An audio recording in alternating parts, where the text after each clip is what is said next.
오늘의 사연 시작합니다. 안녕하세요. 저는 38살을 꽉 채운 화려한 골드미스이고 싶으나 그렇지 않은 현실판 노처녀예요. 부모님에게는 한숨이요, 친구들에게는 눈치꾸러기죠. 저도 이 나이가 될 때까지 시집을 못 갈 줄은 몰랐어요. 제가 이래봬도 음대 퀸카였거든요. 부모님의 적극적인 지원으로 음대에서 피아노를 전공했고 졸업하자마자 피아노 학원까지 차렸거든요. 친구들은 학원 강사나 기간제 교사를 전전할 때 저는 원장님 소리를 들었으니 콧대가 하늘로 치솟았죠. 자존감은 하늘을 찔렀지만 너무 어린 나이에 사업을 한 탓일까요? 세상 물정 몰라서 학원을 정리하기를 여러 번 반복했어요. 이번에는 정말 잘해보겠다고 마지막으로 부모님께 손 벌려 다시 시작한 학원이 어느덧 6년 차에 접어들고 있어요. 여러 번의 시행착오 끝에 이제는 동네에서 입소문도 타고 나름 자리를 탄탄하게 잡았죠. 학원 운영은 어느 정도 안정이 되었지만 그 사이에 나이가 훌쩍 들어버렸어요. 자존감이 하늘을 찌를 때는 웬만한 남자는 눈에 차지도 않았는데 이제는 소개팅은 고사하고 선자리마저 끊겨버렸답니다. 친구들은 다 결혼해서 알콩달콩 살아가는데 주말마다 할 일 없어 뒹굴거리는 자신이 초라하게 느껴지더라고요. 우울하고 신경이 예민해지기 시작했어요. 별일 아닌데도 급 흥분을 하게 되고 작은 말 한마디에도 괜히 위축되더라고요. 이게 바로 노처녀 히스테리라는 건가 봐요. 한 달 전부터 피아노 학원 바로 옆에서 새로운 학원이 들어오는지 하루 종일 요란하게 공사를 하더라고요. 피아노는 음률을 들으면서 연주해야 하는데 공사 소음으로 수업에 막대한 지장을 받게 되었죠. 공사 시작 전 주의를 부탁했건만 달라지는 게 없더라고요. 화가 머리끝까지 나서 수업이고 뭐고 다 내팽겨치고 달려갔어요. 무슨 말을 했는지 기억이 안 날 정도로 꽥꽥 소리를 지르며 화풀이를 하다가 온 것 같아요. 한바탕 난리를 치고 씩씩거리면서 들어오는데 아이들이 무서운지 슬슬 피하더라고요. 그렇게 시간이 흘러 태권도가 오픈하는 날 이벤트를 하는지 동네 꼬마들이 수십 명은 몰려온 것 같더라고요. 레크리에이션 강사까지 불러 종일 앰프를 켜고 방방 뛰기 시작하는데 머리가 핑그르르 돌 지경이었어요. 다시 한번 가서 본때를 보여줘야겠구나 하는 마음으로 태권도장으로 달려갔어요. 그런데 이게 무슨 일이래요. 만화 속에서 튀어나온 것 같은 날렵한 외모에 생글생글 웃으면서 다가오는 태권도 사범님을 보고 눈이 휘둥그레해졌어요. 태어나서 저렇게 잘생긴 사람은 연예인 빼고 처음인 듯해요. 무슨 일이시냐고 다정하게 묻는데 목소리도 어쩜 그렇게 묵직한지, 첫눈에 반한다는 말이 무슨 뜻인지 처음으로 느낄 수 있었어요. 이 나이에 누군가에게 첫눈에 반하다니 기분이 묘하더라고요. 동네 꼬마들에게 그 사범님의 정보를 캐내기 시작했어요. 너무나 멋진 만화 속 남자 주인공과 같은 그 사범님은 저보다 8살이나 어린 30살이었어요. 이루어질 수 없는 사랑인 건가 싶으면서도 매일 사범님을 볼 때마다 요동치는 마음을 잠재울 수가 없더라고요. 친구들에게 얘기하니 내가 연예인이냐, 드디어 미쳤구나라고 난리를 치는데 아무것도 안 들렸어요. 몇 날 며칠 고민을 하다가 마음이 시키는 대로 해보자 안 하고 후회하는 것보다 하고 후회하자라는 마음으로 사범님에게 다가가기로 결심했어요. 예전 연애 스킬도 이제는 가물가물해서 인터넷으로 연하남 사귀기, 연하남에게 잘 보이는 방법 등을 검색하며 나름의 준비를 시작했죠. 일단 상대방이 부담스러워할 수 있을 것 같아서 안전하게 천천히 스며들듯 친해지는 방법을 택하기로 했어요. 그 전에 제 외모도 좀 더 어려 보이게 신경을 많이 썼고요.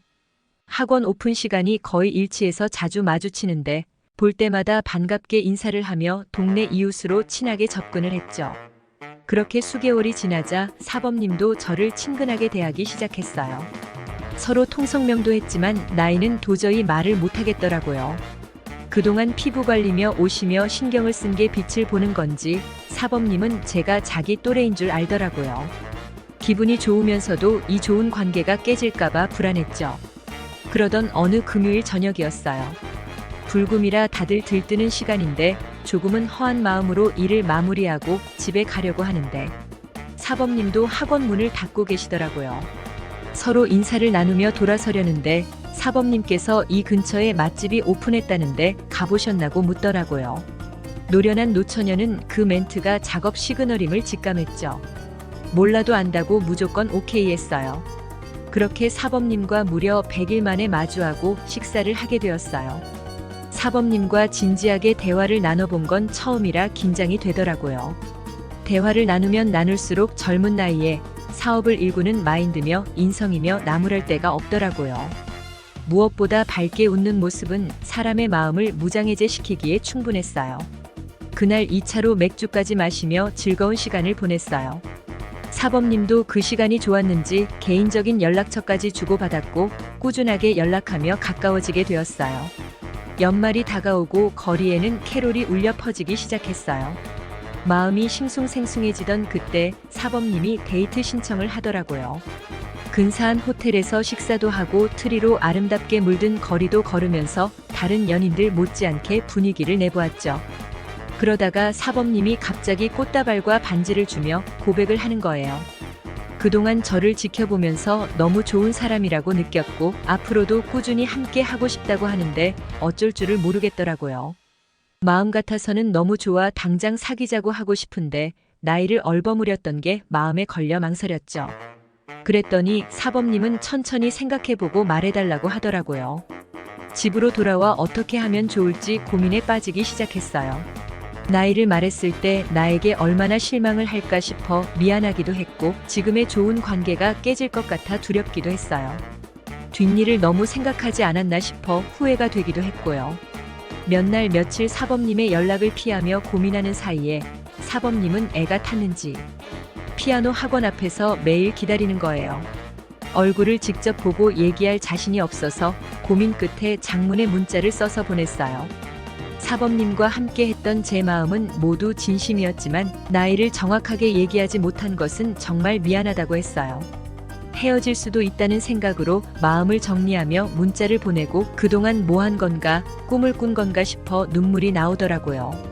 몸살이 오면서 며칠 동안 학원에 나가지 못했어요. 사범님의 답장도 없었고요. 자포자기하는 심정으로 다시 학원에 나갔는데 학원에 꽃다발과 편지가 배달되어 있더라고요. 흔한 말 하나 할게요. 나이는 숫자에 불과해요. 세상 하나뿐인 당신이면 되는 건데 다른 이유가 필요할까요? 편지를 읽고 눈물이 왈칵 쏟아지는데 사범님이 들어오면서 앞에 순댓국 맛집을 가자고 손을 잡아 끄는데 웃음이 나오더라고요. 그렇게 사범님과 저는 연애를 시작하게 되었어요. 그 해 마지막 날 밤 제야의 종소리가 울려 퍼지고 새해가 온다고 사람들이 환호성을 칠 때 사범님과 저는 그 누구보다 뜨거운 밤을 보내게 되었답니다. 서로의 사랑임을 확신하고 나눈 사랑이라서 그런가 낯설거나 두렵지 않았어요. 그 사람의 호흡과 온기마저 내 것처럼 자연스럽게 받아들이게 되더라고요. 진정한 사랑을 나눈다는 것은 무엇일까 늘 궁금했는데 그날 밤 느낄 수 있었어요. 사범님은 제가 생각한 것 이상으로 너무나 멋진 남자였어요. 이런 멋진 남자가 제 남자라는 사실에 콧대가 하늘로 치솟네요. 알콩달콩 사랑하고 있으니 앞으로 정말 살맛나네요. 오늘의 사연 여기까지입니다. 구독, 좋아요로 응원해주세요.